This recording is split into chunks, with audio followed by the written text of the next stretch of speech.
Okay, maayong mudto no sa kanatong tanan Luzon, Visayas, Mindanao. Maayong mudto Philippines, maayong mudto world, maayong mudto universe. So, ano na po kita mga higala, nini nga itong tulumanon sa kahanginan, CONA, Catechesis on Air, o ako lang gihapon kini yung ubos nga alagad, Reverendo Padre Edwin Academia Akap. So may mudto na kanaton tanan mga higala nang hinaot kita nga walay problema sa atong panglawas, walay ubo, walay sipon, walay labad sa ulo, walay hilanat, walay sakit sa tiyan, pero naginhawa pa. Ayan. Kumusta na di ano si Sister Lani? Sister Lani, no? Nga to ang Bandilyo 8 ba? 15. Bandilyo 15, no? Bandilyo 7, nalimot ko niya mong number lang. No, okay, no? So, muna nga mayong mudto na kanatong tanan. O, nga manusab, atong timbayaon og may mudto ang atong station manager, diri sa kining Radyo Bandilyo, diri sa Sibulan, o nga manusab ang atong station manager dito sa Actin Basay, no? Sa Happy FM. Nahala, no? Nahala, no? Maing mudto na kanatong tanan, na hinaon kita. Ang atong timbayaon, no? Dahil maing mudto ang atong talahurong obispong hingala, no? Si Bishop Polito V. Cortez, no? Pag-uhay pala mga higala, ato po nga pahasubo once again, no? Sa ato kining kuan, sa ato mga pamilya, no? Mga pamilya sa kining Trono family, Trono family nga nagbangutan karon tungod sa kamatayon sa ilahang pinalanggang miyembro sa pamilya, si Father Jeremy Trono, no? The late Father Jeremy Trono. Bino ang ilahang kuan, ang internment, ang misa unya sa Pizza 23, no? Pizza 23 ni ining bulan sa Abril. Abril ba ni nga to? Okay, no? Bulan sa Abril, Pizza 23, no? So, muna mga higala nga ato nga timbayao, may mudto, karong sunod semana, karong Martes pohon, no? Karong sunod Martes, no? Pizza 23. No, so yan po nato ang kapahulayang dayon usab sa atong igsuon nga si Father Jeremy Trono. Labi no ari kita mahigala sa ato nga katikisa CBCP News, Balitang Simbahan, ni ining kamudtuhon. Formal na nga gisugdan ang proseso sa paghimo ni Servant of God Ninya Ruiz Abad, usa ka abad, no? Usa ka 13 anyos nga dalagita nga miyembro sa nga kandidata sa pagkasantos. Gipanguluhan ang proseso sa paghimo kaniyang usa ka santa ni Bishop Renato Mayugba sa Diocese of Lawag. Balita manghigala gikan sa Vatican, mga Katolikong katawhan sa Indonesia, malipayong nangandam sa pagbisita unya ni Pope Francis karong September 3 hangtod sa 6.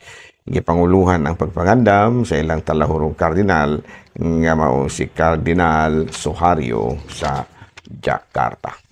Hala, no? Maing mudto na kanatong tanan nang hinaot kita nga naagud kamo sa kapiskays pangluwas. Pero ani kita manghigala sa ato nga Saint of the Day, April 17. Ang ato nga santo karon mao si Saint Benedict Joseph Labre. Bueno, kini si Saint Joseph Benedict Labre, gitawag kini siya o pilgrim, no? Usa kini siya ka pilgrim traveling from one great shrine to another, living only in only in alms. Uy, sa ato pa samtang nagkuan siya, nagpilgrimage siya, nagpakilimos po siya. And he wear the rags of a beggar and shared his food with the poor. Gitawagan ni siya the beggar of Rome. Unya, matud pa, And April 16, matud pa himself in a clash, no? Yeah, people proclaim him as a saint. No, sa to pa usa kini siya ka pilgrim nga nagbiyahe paingon sa Holy Land nga nagpakilimos lang no sa iyaha nga pagbiyahe dito. Sa to pa wala siya magdala og daghang salapi sa iyahang mga pagbiyahe sa pamahigala akong gi-adjustan ring ato ang TV camera no aron nga dili maglisod ang ato dili maglisod ang ato nga editor sa ato ang programa. Okay. Atong gi-adjustan. Hala no, padayon kita sa ato sa karong adlaw ang ato karon nga santa mao santo. Ang ato karon nga santo mao si Saint Benedict Joseph Lavre, usa kini siya ka pilgrim, no? Nga nagbalhin-balhin from one great shrine to another. Nya along the way nagpakilimos lang siya og gani ang iyaha nga mga linimsan, no? Iyaha usab nga ipaambit ngadto sa mga kabus. Okay. Ari na kita manghigala sa ato ang kining ginagbang jolo-jok-jok ba? Abi no, ang ato ang joke-joke mga higala, kabahin kini sa magtiayon nga si Busting o si Suling. Aling, karon ba nga nakadaog matagluto nga 88 million? Murag magbag-o na dagoy tas atong kinabuhi. Unsa man kuno atong bag-ohon bi? Kuan ang atong balay bag-ohon na ni nato. Ato ning ipa-renovate. Ikaw sige.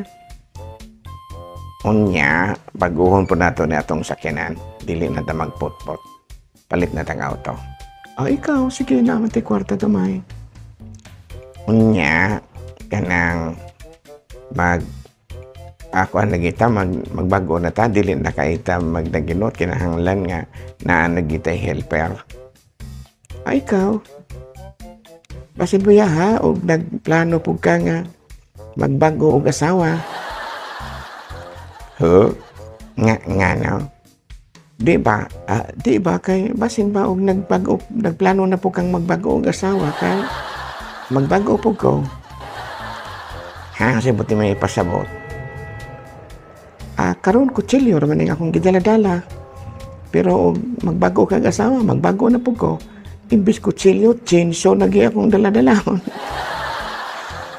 Bitaw, dili ra ko magbago asawa. Okay, imbis kutsilyo, chainsaw na akong dadon. Joke ba yan? Joke na daga ito. Pero gimong tinudon, chainsaw. Okay, chainsaw. Okay, no na. Padayon ta mga igala sa ato ang mga buhaton ni ini kabuntuhan. Pero ano ta mga ihala sa ato ang catechism. Okay. Dari na ta mga igala sa atong catechesis. Angay bagyod. Father, sama, sa problema. kitang katolikong membro sa atong simbahan, kitang mga membro sa katolikong simbahan, kinahanglan ba kitang mangumpisal? Ayan. Ako na, mangumpisal kita at least once a year. Mo na usa sa 4 precepts of the Catholic Church, no? Kita nga membro sa katolikong simbahan, aduna kita upat ka importanteng tulumanon. Saman, number 1 is attend Mass on Sundays and holidays of obligation. Musimba kita sa Domingo o kinig mga pistang iglilihi. Unya, ikaduha, mangumpisal kita, bisan kausa na lang sa katuig. Unya, kinahanglan ta mga lawat at least once a year. Unya, matud pa, we should provide for the needs of the church. No? So, nga to, muna ubat na to ka mga tulumanon. Musimba kita kausa sa musimba kita madomingo o sa mga adlaw iglilihi. Mangumpisal ta, bisan kausa na lang sa usa ka tuig. Unya, mga lawat ta. Bisan kausa na sa usa ka tuig. And then, mutabang ta sa mga panginahanglanon sa simbahan. Provide for the needs of the church. Ingon na. So atong isgut-isgutan kining kabahin sa kumpisal. Bueno, doon ay matud pa both spiritual and psychological value of confession. Okay, mo man namang gyud na siya epekto kanato. Number 1 is self-knowledge. Nga sa atong pagpangumpisal, kaya kung pagmangumpisal ta mahigala, doon naman gitawag bito nato examination of conscience. Tanaw nato ang atong kaugalingon kung wala ba tay dagko kay sala. Ato bang tanaw nato ba o niya doon natay self-evaluation sa atong kinabuhi.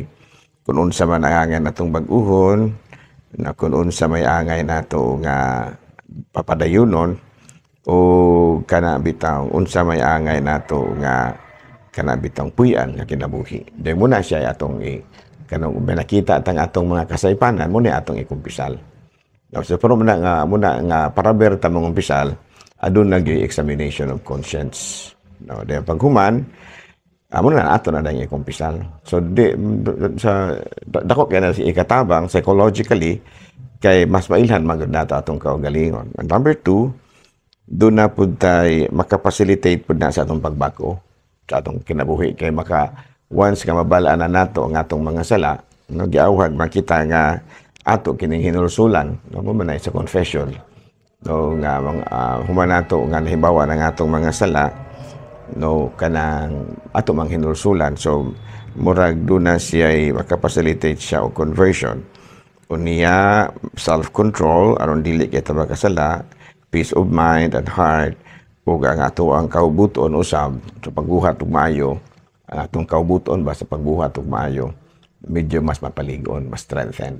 The will of doing good is strengthened. So na mga spiritual and psychological value of confession. And of course, sa spiritual side, ang atong relasyon sa atong isig kaingon mo medyo mabago.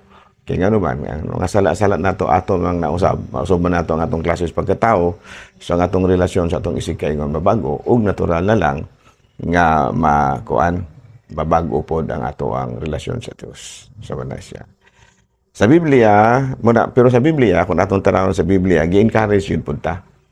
No, nga mangumpisal. Gani kung atong basahon sa Santiago, Kapitulo 5, hangtod sa 16, busa, pagsugiray kamo sa inyong mga sala, ug pag-ampo alang sa usag-usa, aron kamo mga ayo.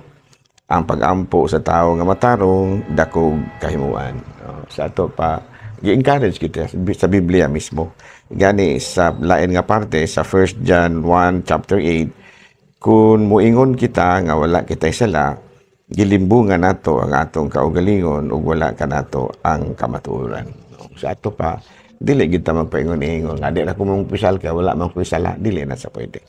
Unya sa Panultihon kapitulo 14 bersikulo 9, daw walay bali sa mga buang-buang ang ilang mga sala apan ang mga buutan mangita ug pasaylo. Wala no? So sa Biblia gi-encourage kita nga mangumpisal pud magsugaray. Unya giawhan kita nga i-avail gid nato sa Katoliko isip Katoliko ang sakramento sa kumpisal nga gipial kanato ni Kristo pinaagi sa mga apostoles. So doon naman gipial ba gibilin nga panugon ang atong Ginoong Hesukristo nga ri kanato. Sa man kining sakramento sa mga sa kumpisal nga gibilin niya sa apostoles. Kung atong basahon sa Juan kapitulo 20 bersikulo 21 sa 23, unya si Jesus miingon kanila pag-usap. Mainyo unta ang kalinaw, ingon nga ako gipadala ako sa amahan, ako usab magpadala kaninyo. Gisulti niya kini ug unya gihoypan nila siya. Ug giingnan, dawatan ninyo ang Espiritu Santo, kung pasayloon ninyo ang sala sa mga tao, ipasaylo kini. Kung ang ilang mga sala dili ninyo pasayloon, dili usab kini pasayloon. Sa ato pa, sa atong pagsugiray, no, nga ato nato ikumpisal sa kanang kumpare at i-avail nato ang sakramento, no, madungog jud nato, no, ang kining gitawag nato kapasayloan sa atong mga sala. Kamingon man ang pare ug ako mingon ang pare isugid ang mga sala, pagkuman nga masugid nimo mingon din ang pare. Dayong tagaan din ka sa absolution, no. Moingon dahil ang pare, ug ako nagpasaylo kanimo sa iyong mga sala, ug ako nagpasaylo kanimo sa iyong mga sala sa ngalan sa Amahan, sa Anak, sa Espiritu Santo. Sa ito pa, when God the Father of mercy, through the death and resurrection of His Son, as reconciled the world to Himself, and sent the Holy Spirit for the forgiveness of sins, through the resurrection of the Church, may God grant you pardon and strength, and I absolve you from your sins, in the name of the Father, of the Son, and Holy Spirit. So, madungugid nimo nga gi-absolve ang iyong mga sala.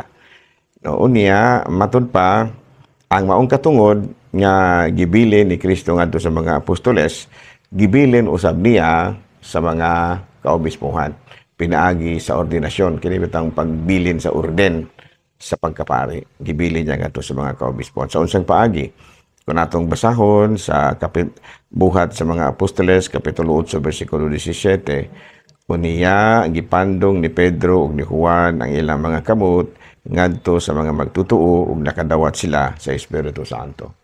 Sa tupakatong gihimo ni Pedro ug ni Juan, mao kadto ang gitawag ngadto og ordination sa pagkaobispo. Ang maong pagpandong mao ang pagpasa sa katungod sa usa o pagkatungod, no, o sana niini ang pagpasaylo og masala. Mao kini ang gitawag natong ordinasyon, no, ang pagpasa sa orden sa pagkaobispo.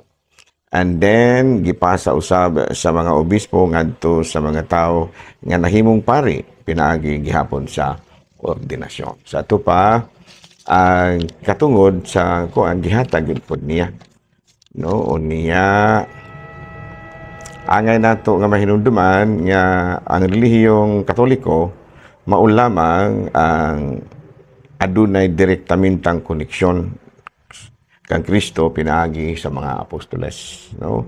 Kini katungod sa pagpakasala gihatag manggod niya ngadto sa mga apostoles, gihatag ni Kristo niya amang maupod nga katungod sa pagpasaylog sala, gihatag gipasa pod sa mga apostoles at sa mga obispo pinaagi sa pagpandong sa mga kamot. O muna nga makaingon kita nga ang angay nato gyud gihinumduman nga ang relihiyong Katoliko mao lamang ang adunay matud pa direktamente nga koneksyon kang Kristo pinaagi sa mga apostoles. Unya kung natong basahon sa Mateo Kapitulo 28 versikulo 18 sa 20, ang napulog usa ka tinud-an miadto sa Galilea dito sa bungtod nga paatuan kanila ni Hesus. O sa ilang pagkakita kaniya gisimba nila siya apan adunay pipila nga nagduha-duha miduol si Jesus ug miingon kanila, dawatan ninyo ang Espiritu Santo. Kung uno sa inyong gipasaylo dinhi sa yuta, gipasaylo usab dito sa langit. O sa inyo hang gitugot dinhi sa yuta, itugot usab dito sa langit. No? Sumuna nga ang kasaysayan sa simbahan, kadali mahigala ha.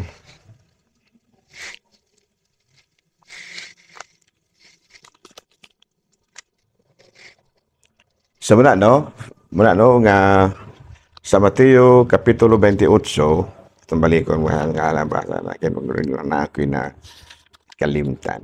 No? Kapitulo 28, atong mabasa dire matud pa dire no sa Mateo Kapitulo 18 versikulo 16 hangtod sa 20. Ang napulog usa ka tinud-an miadto sa Galilea didto sa bungtod kapaadtuan kanila ni Hesus.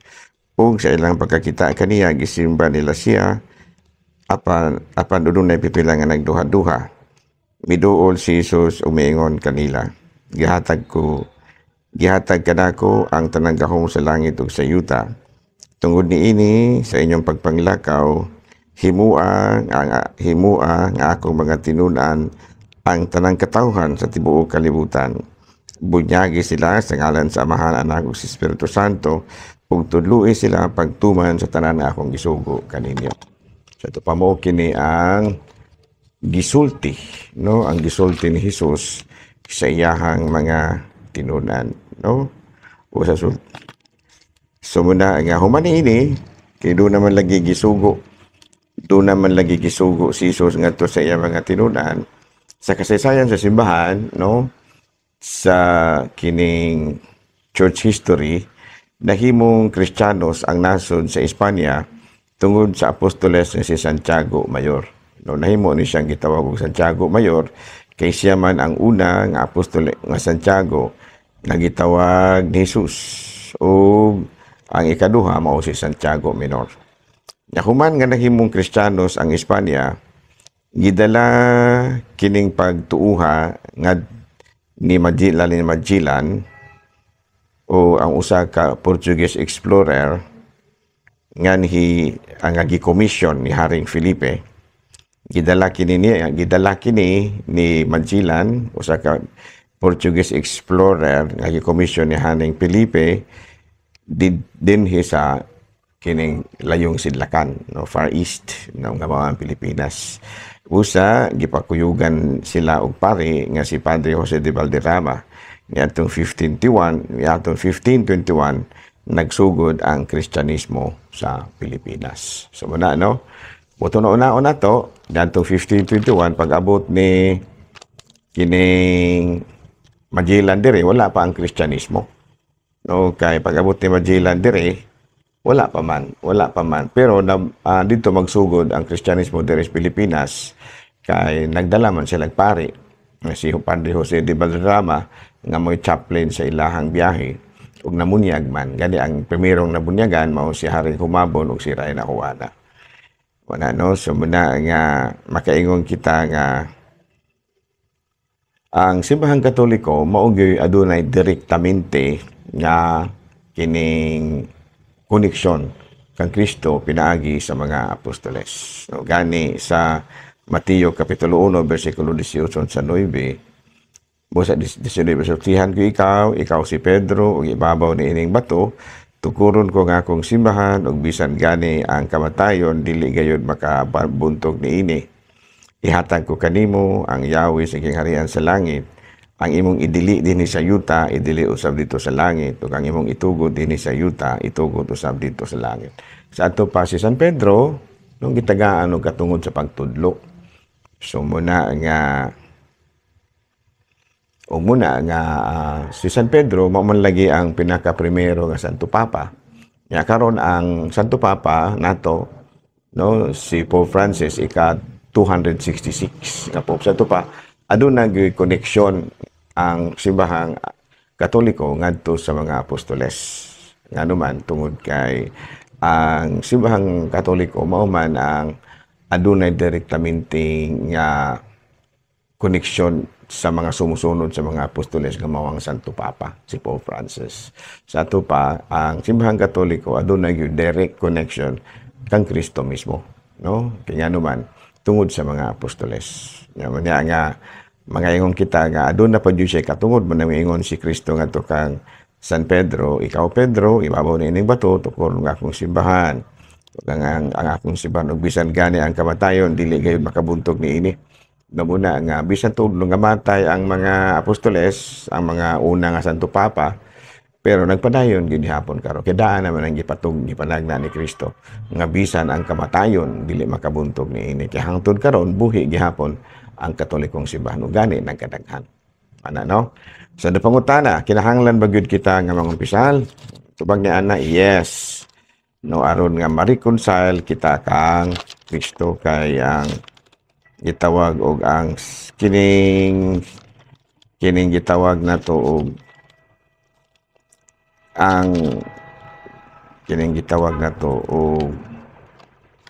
ang kumpisal mao man ang makabag-o sa atong relasyon sa Dios. No, kay nga naman mo na siya makapareconcile ka nato pagbalik sa Ginoo tungod kay nabag-o naman ang atong kinabuhi. So muna nga gi-encourage kitang tanan gyud nga mangumpisal gani daghan kay mga teksto nga nag-encourage ka nato nga mangumpisal. Unya kun mangumpisal kita dili lamang kining gitawag nato sa bisan kinsa kita mo kumpisal kung dili adtos mga pari tungod kay kanang duna may katungod ang pari sa pagpasaylo og sala nga nadawat gikan sa obispo gikan sa mga apostoles. Unya matud pa ang makaingon kita nga aduna gyud kita katungod tungod kay aduna magud kita direct connection sa mga apostoles, pinaagi sa direct connection nga to kang Kristo, pinaagi sa mga apostoles. Tama na, no? Na pinaagi sa ordination. Kaya kung natong basahon sa buhat sa mga apostoles, Kapitulo 8, versikulo 17, gipunya, gipandong ni Pedro ug ni Juan ang ilang mga kamot ngadto sa mga magtutuo ug nakadawat sila sa Espiritu Santo. Ang maong pagpandong, mao ang gitawag natong ordination. Ya, ginapil po niini ang katungod sa pagpasaylo og sala. Amo na nga kami mga kaparian, adun na may katungod sa pagpasaylo og sala. Sa ito pa, sa inyong pagsugid sa inyong mga sala, no, adto sa kaparian, kaya ang kaparian, once ka makadungog sa inyong mga sala, na makita nga nagkinulsol gud mo, matagaan mo og kapasayloan. Pinaagi sa grasya sa ordinasyon. Okay, ano man, doon na may katungod nga gihatag. Ang mga laing relihiyon, wala sila na, pero ila po na, no? No, direct to God naman sila, ila po na. Pero kitang Katoliko, ang umpisal pagkitiyapon kita. Klaro ba? Pino ha, sa to ha. Ako lang gihapon kini yung ubos nga alagad, Reverendo Padre, Edwin Academia Akab, manamilit na usab kaninyo, o manalangin ka na to ang Diyos nga makagahom sa kanan. Amahan, Anak, Espiritu Santo. Amen. Good noon, Pilipinas.